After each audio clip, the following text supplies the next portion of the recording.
Hey everybody, it's Marty from Aspect LED.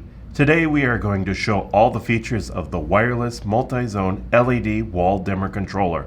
For more helpful videos, please like and subscribe. Okay, first make sure you have the wires connected correctly. Today we are using our L series Dotless strip lights. On this product, the red wire connects to the V positive terminal on the output side of the receiver. The black wires connect to the warm white or red terminal. Make sure the jumper next to the Learn button is covering both pins. Clear out the memory on the receiver by pressing and holding the Learn button for at least 10 seconds. The lights will flash and dim, indicating that the memory has been cleared. This wall dimmer also needs to be wired up to a 12 or 24 volt DC power supply.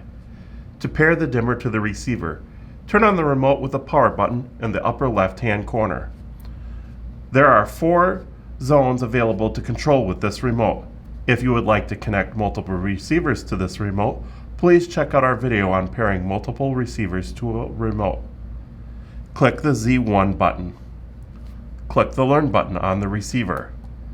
Click the dimming scale. You can now control the intensity of the lights with the dimming scale.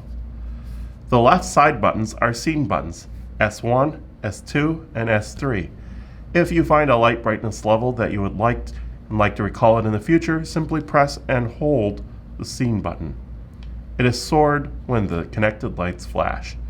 When you want to recall it later, just click the same button.